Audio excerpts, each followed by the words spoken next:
तालीम नहीं दी जाती परिंदों को उड़ानों की, वो तो छान जाते हैं ऊंचाई आसमानों की। कामयाब होने के लिए वाकई में कुछ अलग करना है।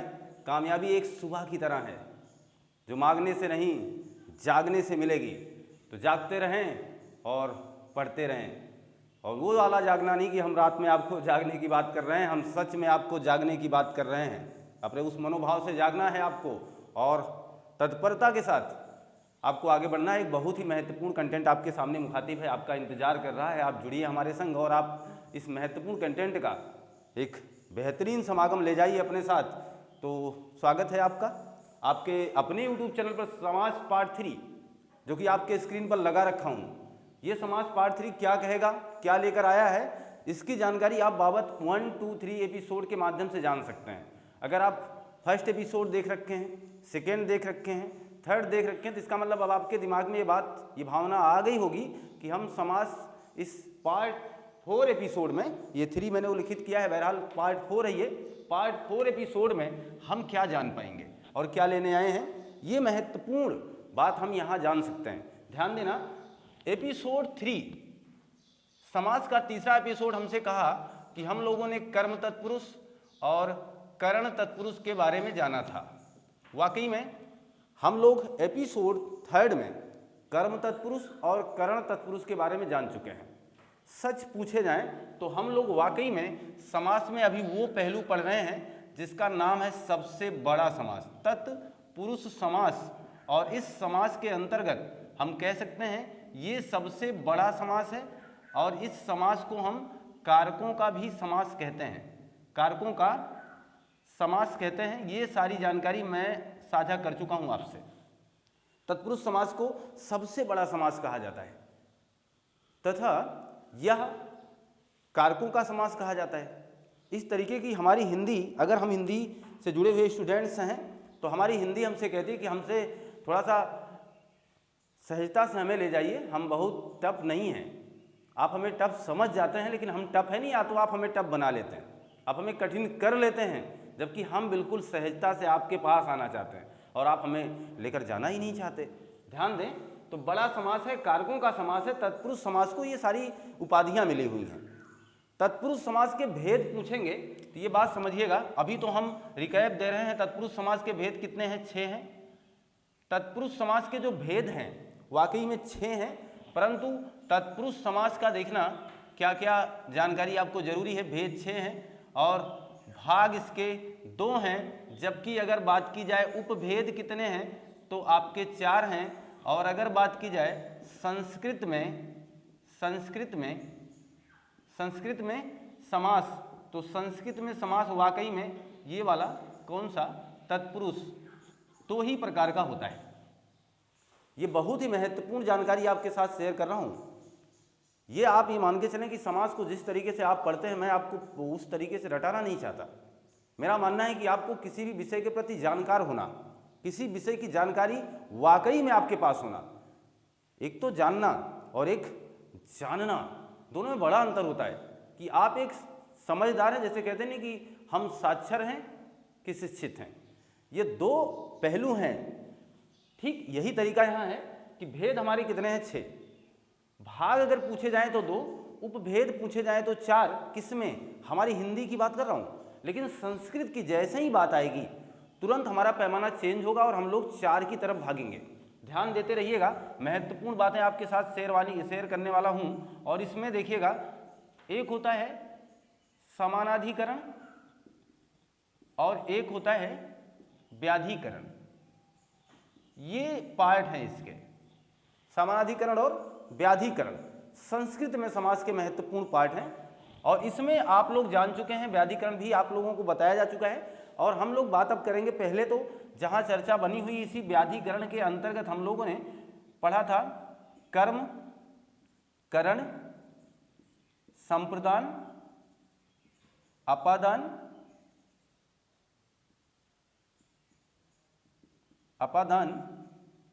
और आपका है संबंध, और आपका है अधिकरण। कम है काश आप साथ आते, कम है काश आप साथ आते। कम है, आप कम का मतलब हुआ कर्म, इसके बाद करण, काश, सा से संप्रदान, अपादान, संबंध, अधिकरण। ये ट्रिक मैंने पीछे भी लिखी हुई एपिसोड 2 में, एपिसोड 3 में। तो कर्म, करण, संप्रदान, अपादान, संबंध, अधिकरण, इस तरीके से हमारे व्याधिकरण के पार्ट हैं हमारे संस्कृत में। और हम अपने हिंदी में इन्हीं को, हम अपनी हिंदी में ध्यान से सुनते रहेंगे तो चीज़ें कंफर्म कर पाएंगे। हम अपनी हिंदी में इन्हीं को 6 महत्वपूर्ण पार्टों में पढ़ते हैं।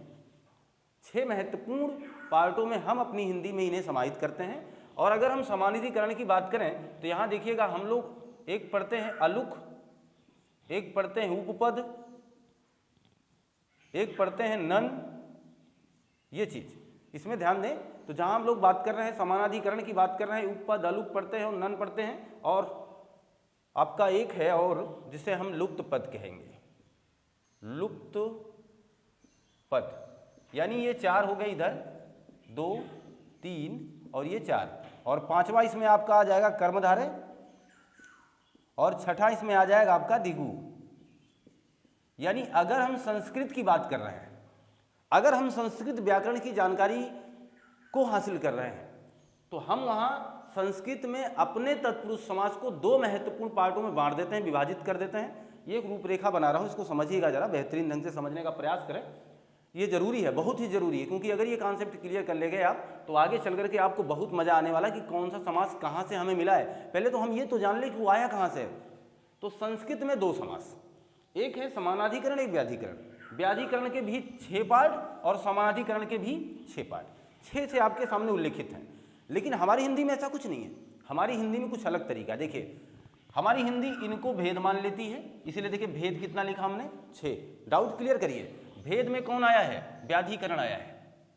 भेद जो है हिंदी का वो कौन से समास हैं, संस्कृत के व्याधिकरण वाले पार्ट हैं। क्लियर। भाग की बात करें तो भाग मात्र 2 है तत्पुरुष समास का, एक कर्म है और एक दिगु है, यानी ये वाला हिस्सा। ये दोनों हिस्से कहाँ चले गए, भाग में चले गए। उपभेद की बात करें तो इन चारों को क्या कहा जाएगा, उपभेद, हमारी हिंदी का उपभेद माना जाएगा। कन्फर्म कि नहीं कन्फर्म हो गया ना। इसका मतलब हमने आपको ये रूपरेखा बनाकर दे दिया। अब आप जान पाएंगे सही सही, अब आप इस बात को बखूबी समझ सकते हैं कि वाकई में हम काम क्या कर रहे हैं, हमारा काम क्या है, हमारा वर्क क्या है। हम इस तरीके की महत्वपूर्ण बातों को जानने के लिए तैयार रहें। क्या आपके एग्जामिनर ने आपसे नन तत्पुरुष नहीं पूछा? क्या आपके एग्जामिनर ने आपसे लुप्त तत्पुरुष नहीं पूछा? पूछा तो हम क्यों ना पढ़ लें आज, और क्यों ना हम इस महत्वपूर्ण जानकारी को अपने साथ समाहित करें, और क्यों ना इसको बहुत ही अच्छे ढंग से जानने का प्रयास करें। तो एक रूपरेखा मैंने देने का काम किया, और उस रूपरेखा के आधार पर मैंने आपको यह बताने या समझाने की बात की कि ये वाला हिस्सा जो संस्कृत का व्याधिकरण वाला पार्ट है, ये वाकई में हमारे भेद के कारण भेद में गिना जाएगा, तथा कर्मधारय और दिगु को हम तत्पुरुष समास के भाग में गिनती करेंगे, और हम उपभेद में भी 4 ले आएंगे इन चारों को। लेकिन मैं किसी को छोड़ूंगा नहीं। मेरी हिंदी भी कह रही है कि क्यों मैं किसी को छोड़ूंगा, और मैं भी किसी को छोड़ने वाला नहीं हूं। हम लोग जिद्दी हैं और हम लोग जिद करके आए हैं और ठान करके जाएंगे। ये काम करने आए हैं और ये काम करके जाने वाले हैं। तो ध्यान दीजिएगा। अब हम बहुत ही महत्वपूर्ण बातों को आपके साथ साझा करें। तो हम लोग इसके अंतर्गत इन दोनों का पिछले एपिसोड में अध्ययन कर चुके हैं। आप पिछला एपिसोड रिकैप करें। आप आइएगा सीधी सीधी बात पर, यानी तीसरा, इस भेद का तीसरा, यानी अगर हमारे भेद 6 हैं तत्पुरुष समास के, उसका ये तीसरा है जिसे हम कहेंगे संप्रदान। संप्रदान तत्पुरुष। अगर आप पढ़ रहे होते संस्कृत तो वहाँ द्वितीया तृतीया ऐसे करके बांट दिया जाता है, प्रथमा द्वितीया तृतीया ऐसे करके आपको बांटा जाएगा। तत्पुरुष समास वहाँ अलग करके दिया जाता है। बहरहाल हम लोग हिंदी से मुखातिब है तो हम लोग हिंदी का काम करेंगे।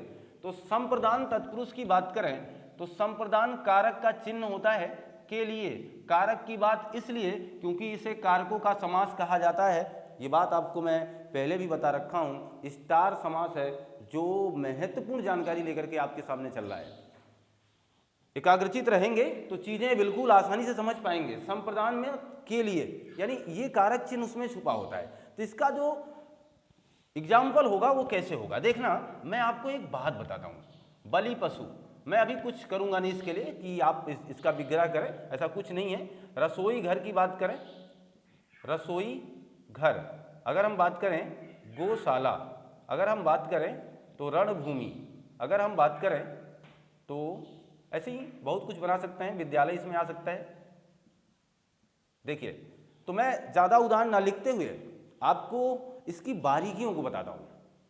देखना, आप यहाँ सीखने आए हैं ना कि पढ़ने, दो अंतर होना चाहिए। एक तो मैं सोच के चलता हूँ, चलो मैं पढ़ता तो आदमी अखबार भी है, पढ़ता तो आदमी शायरी भी है, पढ़ता तो आदमी पता नहीं क्या क्या चीज़ें पढ़ता है, लेकिन पढ़ना तब सार्थक है जब आप किसी के चेहरे को पढ़ ले जाओ। पढ़ना तब सार्थक है जब आप किसी के मन के भाव को पढ़ ले जाओ। पढ़ना तब सार्थक है जब चीज़ों की गहराई को समझ जाओ। यहाँ सीखने आए हैं, यहाँ कुछ अलग नहीं मिलेगा तो फिर मतलब क्या है? तो फिर किताबी ज्ञान तो मेरे पास है ही है। देखना, संप्रदान तत्पुरुष और जब आपका संबंध तत्पुरुष आएगा तो आपको बड़ा सताएगा, बहुत ही कंफ्यूज करेगा कि मैं विग्रह कैसे करूं। ध्यान देना, स्पेशल बात होती है, स्पेशल। मैं आपको दो उदाहरण देता हूं। एक तो ये जो लिखा है, एक मैं लिख दे रहा हूं आपके सामने मालगाड़ी, और एक मैं लिख रहा हूं रेलगाड़ी। अब आप यहां से समझेंगे। इन दोनों स्टार उदाहरणों को अभी आपके साथ विग्रह करके दिखाऊंगा। तो समझना, मैं बारीक बात क्या कर रहा हूं। हम किसी भी शब्द का विग्रह जब करेंगे तब हम ये जान पाएंगे कि इसमें कौन सा समास है, क्योंकि वो कारक चिन्ह को साथ साथ लाएगा। तो हमने कहा प्रयास करके देखते हैं। बलि पशु है। अगर आप सोचो कि हमारे पास कारक चिन्ह बहुत ज़्यादा तो होते नहीं है, 8 से ज़्यादा आपने पढ़ा ही नहीं है, जबकि हमारे समास में 2 तो गायब है, एक कर्ता और एक संबोधन, बचे 6 ही कारक चिन्ह। तो जो ये 6 कारक चिन्ह हैं, इनको आराम से हम लोग अपने अभिप्राय में सोच करके एक अभ्यास के माध्यम से चीज़ों को बेहतर ढंग से जान सकते हैं। बलि पशु, तो आप कहोगे बलि का पशु, तो मुझे लग रहा है ये गलत हो रहा है, क्योंकि बलि पशु इसका मतलब यहाँ है कि पशु की बलि दी जाती होगी, यही ना। तो इसके लिए स्पेशल व्यवस्था करनी पड़ती होगी। इस संसार में कोई ऐसी चीज़ नहीं है जिसको बलि दी जाने के लिए या बलि करने के लिए इस धरातल पर सृष्टि ने या भगवान ने भेजा हुआ है, ऐसा तो कोई नहीं ना। इसके लिए हमें स्पेशल व्यवस्था करना है। अच्छा बताना, आप अपने घर के मालिक हैं, आपने घर पर अपने जीवन का निर्वहन कर रहे हैं, तो आप स्पेशल व्यवस्था अपने लिए क्या क्या करते हैं? आप अपने लिए स्पेशल व्यवस्था करते हैं, इसी घर में एक कमरा रसोई घर करते हैं, इसी घर के ठीक सामने या बाहर आप एक गौशाला बनवाते हैं। आपसे उस गाय ने, ध्यान से सुन लीजिए, आपसे उस गाय ने क्या कहा है कि मेरे लिए व्यवस्था करिए? आपसे उस गाय ने कहा है कि ये मेरा घर है? रसोई घर में क्या चावल ने और आपके रखे हुए आटे ने आपसे बोला है कि आइए हमें बना लीजिए और खा लीजिए, हमारे लिए एक घर बनाइए तभी हम आपके घर में रहेंगे? क्या इन मनोभावों ने, क्या इन लोगों ने हमसे ऐसी बात बोली है? ध्यान देना, मैं बहुत बारीक बात कर रहा हूँ, चीज़ों का अंतर समझा रहा हूँ। मेरा कहना है ये कि जब तक आप ये काम करें, किसी के लिए स्पेशल व्यवस्था कर रहे हैं, जो व्यवस्था वाकई में थी नहीं ना, उसने मांगी है, ये हम मानों ने स्पेशल व्यवस्था की, स्पेशल यानी अलग तरीके से ये लाया है, तो ये मान के चलना वो आपका संप्रदान कारक कहलाएगा और वह संप्रदान तत्पुरुष के अंतर्गत आएगा। देख सकते हैं, बलि पशु, कोई पशु बलि के लिए नहीं बना है, वाकई में इसके लिए स्पेशल व्यवस्था करनी पड़ेगी। बगल वाले गांव से या बगल वाले मोहल्ले से, बगल वाले कस्बे से जाकर के एक बकरा या बकरी लेकर के आना पड़ेगा और उसको नहला धुला करके उसकी अंतिम विदाई करने के लिए फिर औजार उठाना पड़ेगा। तो ये स्पेशल व्यवस्था है। आपके घर में गाय या भैंस या जो भी है, आप उसके लिए एक घर बनाते हैं। गाय ने आपसे कभी कहा नहीं है, हो सकता है आपने सुना हो, लेकिन मैंने तो कभी नहीं सुना, या मैंने कभी ऐसी बात को महसूस भी नहीं किया। वाकई में गाय ने कुछ बोला नहीं है ना हमने सुना है, सच बताएं तो हमने इसके लिए स्पेशल व्यवस्था की है। मान गए कि नहीं मान गए? मान गए। तो स्पेशल व्यवस्था कर रहे हैं। तो यहाँ देखना, मैं आपके सामने एक ट्रिक अपनी दे रहा हूँ। ये मैंने आपसे बार बार कहा है, हिंदी मेरे नियम पर चलेगी, हिंदी मेरे तरीके से चलने वाली है, और ये आपका तरीका है। जो कभी मेरा था वो आज आपका है। अभी आपका तरीका है, इसीलिए तो हम इस चैनल से मुखातिब हैं। आपको बिल्कुल नेगेटिविटी यानी देने वाले ही नहीं है, तैयार करके छोड़ेंगे। तो स्पेशल व्यवस्था की बात हो रही है, स्पेशल। तो स्पेशल व्यवस्था कर दी हमने, ठीक है, करो ठीक ठाक स्पेशल व्यवस्था। तो अब इसका विग्रह देखिए करिए, तो स्पेशल व्यवस्था कहेगा बलि के लिए पशु लाइए, बलि के लिए पशु लाइए, रसोई के लिए घर बनाइए, रसोई के लिए घर। इतना टाइम इसलिए दे रहा हूँ, मैं चाहूँ तो इसे 5 मिनट में समाप्त कर सकता हूँ, लेकिन क्या, मैं गो के लिए साला बनवा रहा हूँ, गो के लिए क्या बनवा रहा हूँ, साला। रण के लिए भूमि, भाई रण के लिए भगवान ने कोई तो ऐसी भूमि बनाई नहीं, ये आपने अपने आप कर लिया कि मैं यहीं लड़ाई लड़ूंगा। रण के लिए भूमि लीजिए। विद्यालय किसे कहेंगे, तो जो विद्या के लिए स्पेशल आपने घर बनवा रखे हैं ना, वो आलय हो गया। आलय देखना कहीं भी लगा हो, चाहे वो साला लगा हो, मधुशाला, मधु के लिए साला, इस दुनिया की सबसे सुंदर खूबसूरत रचना मधुशाला, हरिवंश राय बच्चन की।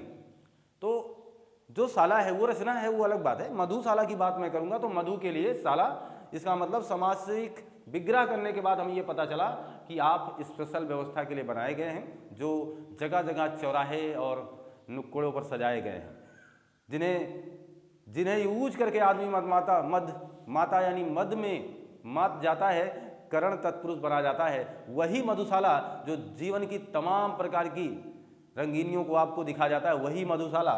तो बात की बात है, कोई बात नहीं, मालगाड़ी रेलगाड़ी पर आते हैं और आपकी बारीकी से आपको अवगत कराते हैं। जरा आप हमारे साथ, अगर आप पूरी तरीके से तैयार हो चुके हैं, आप स्वतः मालगाड़ी और रेलगाड़ी का एक बार अपने मन मस्तिष्क में सामासिक विग्रह करके देखें, क्या आप सही कर पाते हैं। ये चंद सेकंड का जो समय है आपके लिए, बस इतना ही काफ़ी है। मैं मान के चलूं कि आप अपने मन मस्तिष्क में कर चुके हैं। अब बात की बात ये होगी, मैं देखना दोनों है तो गाड़ी, जैसे मैंने कहा विद्यालय या कोई भी आलय होगा, संग्रहालय, पुस्तकालय, कोई भी आलय होगा, सब में के लिए लगेगा, सब स्पेशल व्यवस्था के लिए आए हैं। कोई भी शाला होगा, गौशाला, मधुशाला, कोई भी शाला हो, पौधशाला, कोई भी शाला हो, कोई भी शाला हो, सबके लिए स्पेशल है, के लिए लगाना पड़ेगा। परंतु यहां देखना गाड़ी दोनों जगह है, लेकिन दोनों का सामासिक विग्रह बिल्कुल अलग होने वाला है। देखिए, कचरा इधर उधर इकट्ठा हुआ है, आप उसे माल कह लो, या कोई कच्चा माल, पक्का माल, जो भी आप अच्छे क्वालिटी में चले जाएं। तो माल की बात करें तो माल को लाने के लिए उस माल ने आपसे बोला नहीं कि आइए भैया मुझे, अभी मैंने आपको चावल से आपके रसोई घर से परिचय कराया है, ध्यान देना, उस माल ने आपसे कहा नहीं है कि आप आइए। आप देखिए हथकड़ी, कभी आपके हाथ ने कहा मेरे लिए कड़ी बना दो, नहीं, आपने स्पेशल व्यवस्था की, हाथ के लिए कड़ी बना दी। दीवाल घड़ी, आपकी दीवाल ने क्या आपसे कभी कहा, तो आपने कहा दीवाल के लिए घड़ी ले आइए। किसके लिए, दीवाल के लिए घड़ी लाइए और उस पर लगाइए। है व्यवस्था आपकी, दे किसी और को रहे हो जिसने कभी आपसे मांगा ही नहीं है, यही चीज ध्यान रखना है। तो मालगाड़ी, इसका मतलब माल कहीं होगा, इसके लिए स्पेशल व्यवस्था में करनी पड़ेगी, गाड़ी लानी पड़ेगी। माल की कोई गाड़ी नहीं होती है कि हाँ चलो ये माल है इसी से गाड़ी बन जाएगी। अरे भाई कूड़ा करकट से गाड़ी बना दोगे क्या, नहीं, इसके लिए स्पेशल व्यवस्था आपको करनी पड़ेगी। इसका मतलब हुआ हम इसका विग्रह करेंगे माल के लिए गाड़ी, माल के लिए गाड़ी। जहां हम रेलगाड़ी की बात करेंगे, अब बताना रेल के लिए गाड़ी, क्या यह विग्रह आपका सही है, रेल के लिए गाड़ी, ये कौन, खुद सोचिए ये है क्या।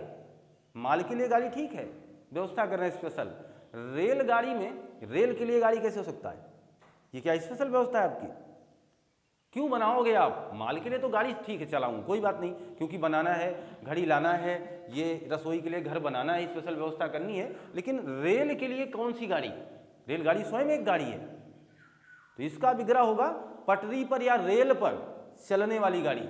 यहां अधिकरण तत्पुरुष होगा, अंतर है ना। इसी बारीकी को तो समझाने आए हैं, इसी बारीकी चीजों को आपको मुखातिब कराने आए हैं, उस समस्या से निजात दिलाने आए हैं जो बार बार आपको परेशान कर चुकी है।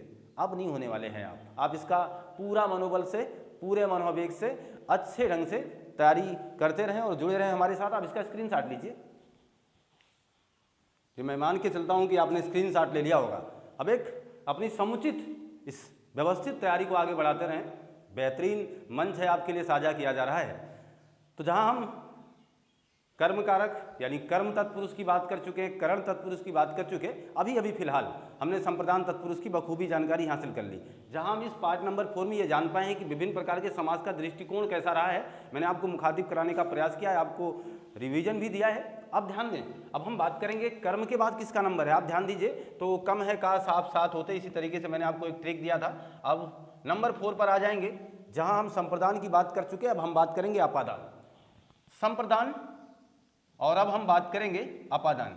अभी हाल फिलहाल स्टार क्वेश्चन आपके साथ मैं जोड़ देता हूं, एक एग्जाम में अक्सर पूछा जाता है। संप्रदान में ध्यान देना, आपकी रुचि हो कहीं, पसंद हो कहीं, और आप कोई ऐसा भाव वाला शब्द हो जिसमें ईर्ष्या हो, वहाँ संप्रदान होता है।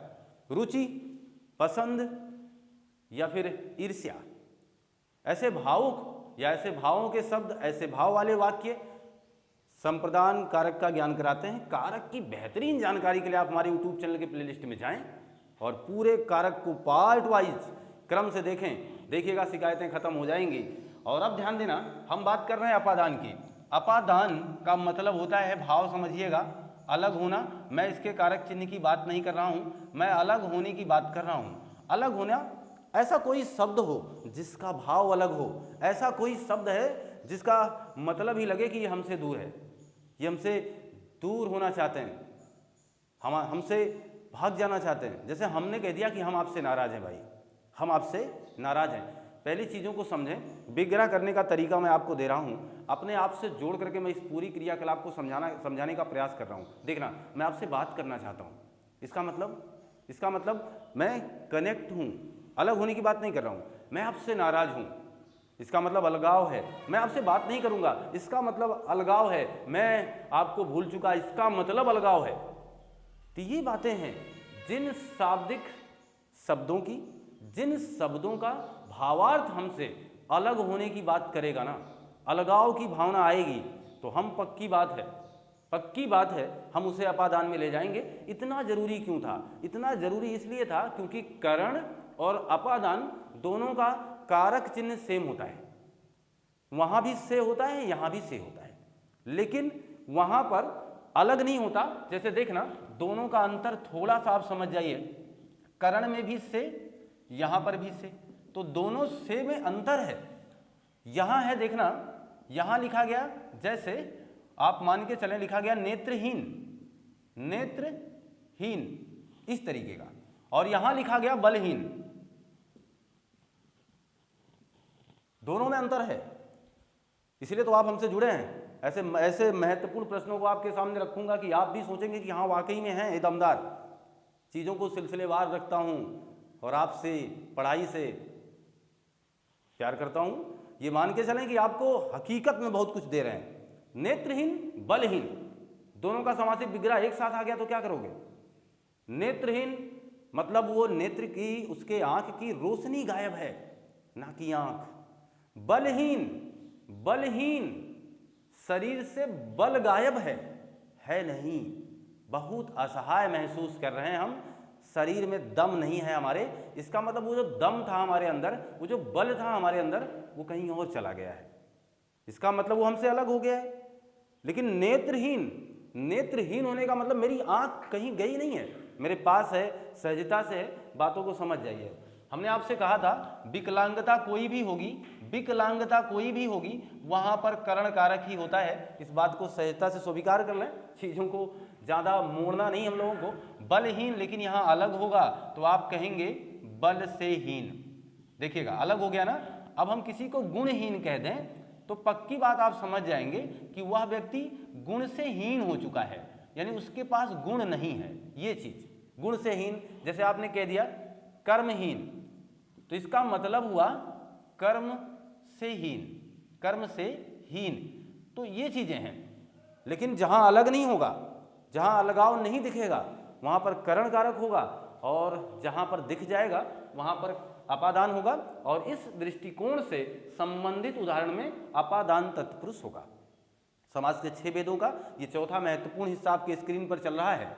अब ध्यान दें, अगर हम इस तरीके से बात से समझ पा रहे हैं कि आप इस तरीके देखो, बहुत से उदाहरण आपके सामने मैं रख सकता हूं। दोष मुक्त, क्या कहेंगे? दोष से मुक्त, जल जात यानी जल से जात, कुछ भी कर सकते हैं इस तरीके से। देश निकाला लिख दूं, देश निकाला, तो आप क्या कहेंगे, देश से निकाला, दोष से मुक्त, दोष से मुक्त, और देश से निकाला, देश से निकाला, ठीक है, देश से निकाला। ये इसका विग्रह हो गया, आराम से आप समझ सकते हैं। यहां देखिए अपादान में जब आप किसी से घृणा करते हो, मैंने आपसे कहा घृणा में आप, अब नाराजगी, घृणा नाराजगी यानी निषेध, भय, भयभीत, भय, भय होगा तभी जब आप अलग होगे, डर, भयभीत होना, इसका मतलब अपादान है। तो आप हमेशा भय से भीत कर सकते हैं। भयभीत का मतलब भय से भीत, भय से भीत, तो अपादान होगा।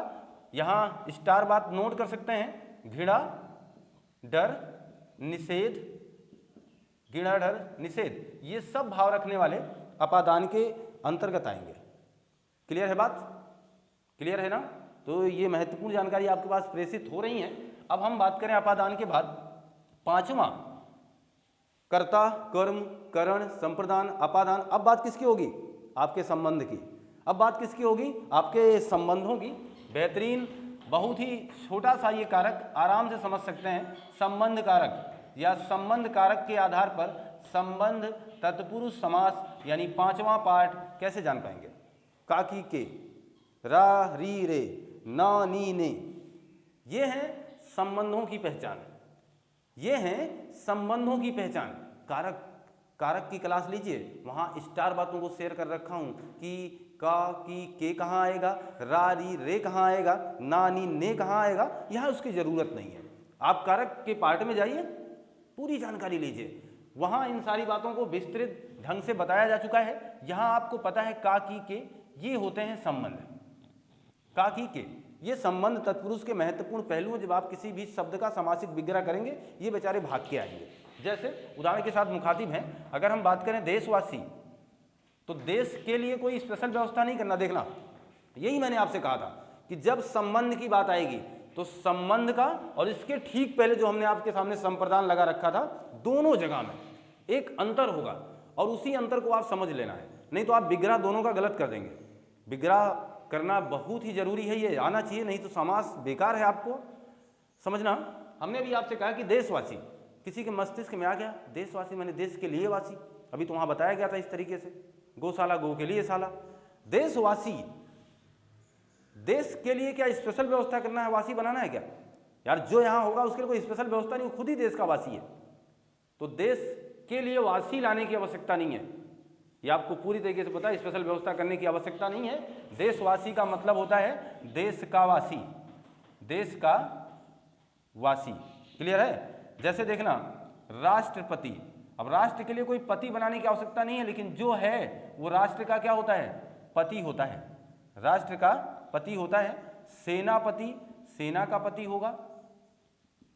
पति का मतलब ये मत समझ लेना शादी कर लिया है, हाँ, नहीं तो फिर तो सब कुछ बेकार कर जाओगे, आपके दिमाग में वही भावना चल रही होगी फिर। राष्ट्रपति, अब ऐसा नहीं कि हमारे राष्ट्र से शादी कर लिया इसने। सेनापति, ऐसा नहीं कि सेना से शादी कर लिया इसने।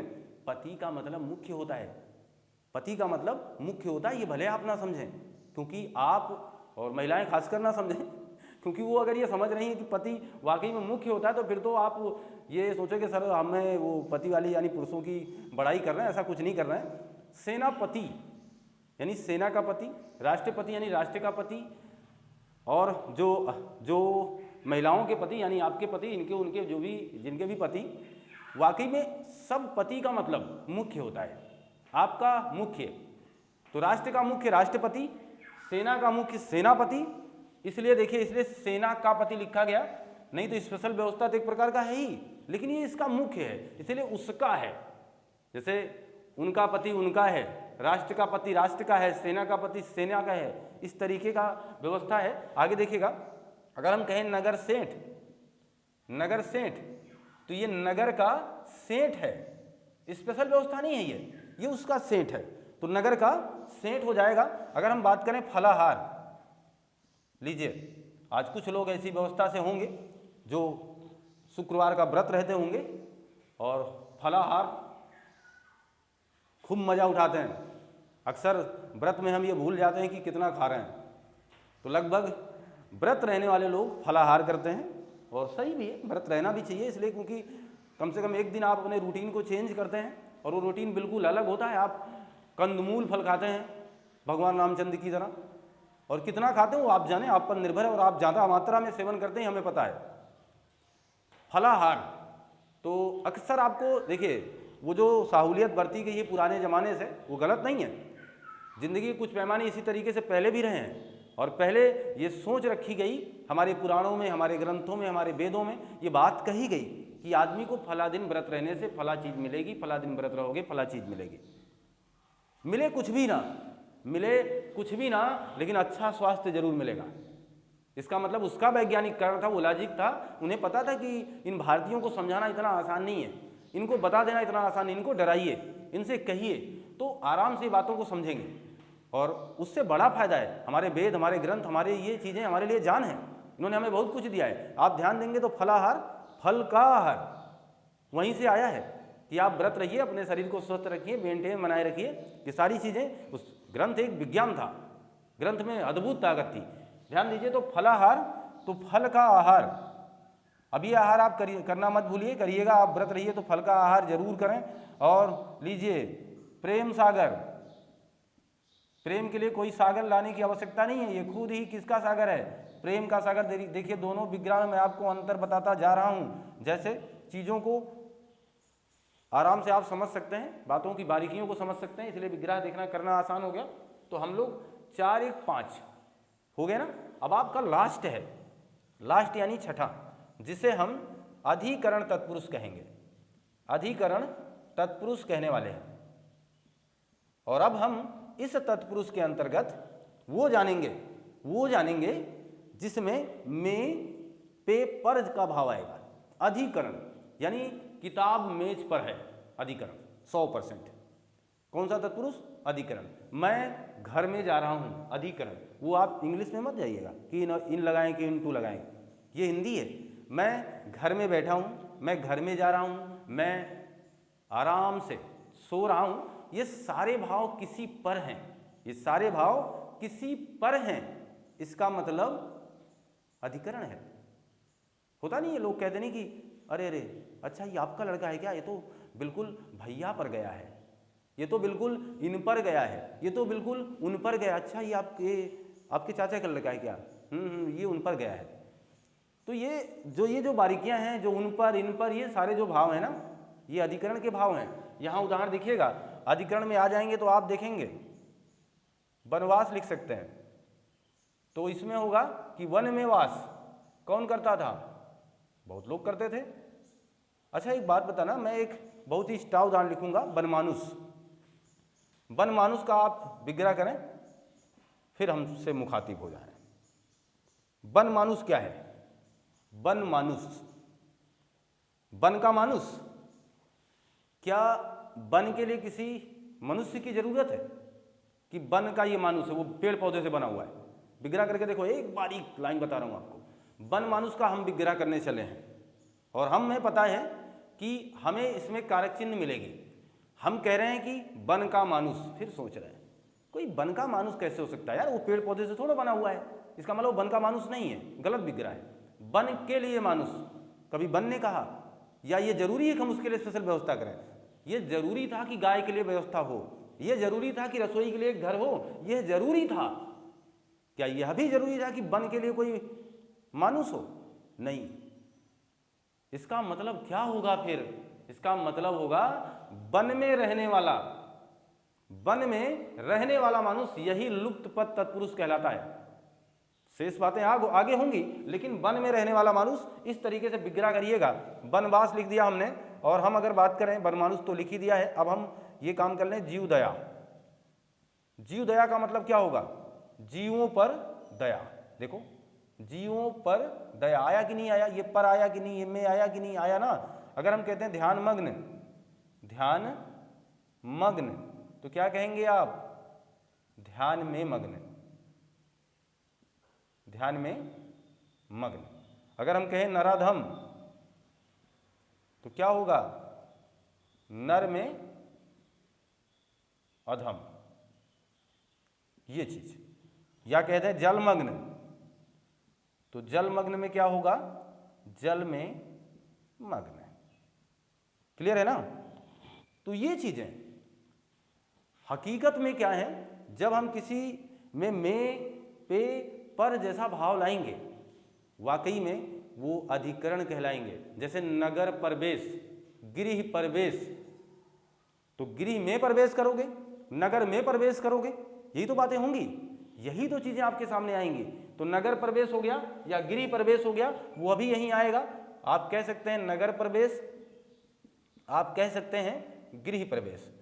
तो हम ये मान के चलें आप तत्पुरुष समास के उन भेदों की जानकारी हासिल कर चुके हैं जिसे हम व्याधिकरण तत्पुरुष कहते हैं।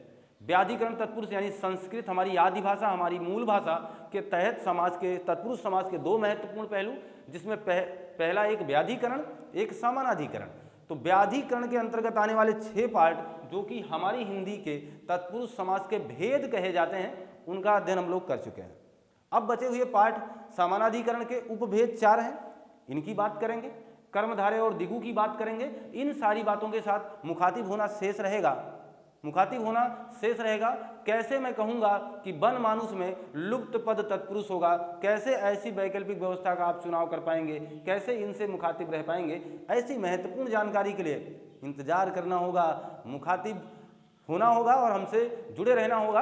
और आपको विश्वास दिलाते हैं सारी चीज़ें बिल्कुल अलग होंगी, ये क्लास बिल्कुल आपको अलग लगी होगी, मुझे पूरा यकीन है आप अच्छे ढंग से मनोवेग से समझ पा रहे होंगे। आप इसका स्क्रीनशॉट लीजिए। तो मान के चलें कि आपको सारी बातें वाकई में जो अभी मैं शेयर कर रहा हूं, जो अभी तक मैं चर्चा में लिया रहा, आप बेहतरीन ढंग से समझ पाए हैं। और अगर ऐसा कर पाए हैं आप आगे समझ सकते हैं कि आपको क्या करना है। चैनल आपसे किस बात का निवेदन कर रहा है, किस बात की गुजारिश है, किस बात की जरूरत है इस चैनल को।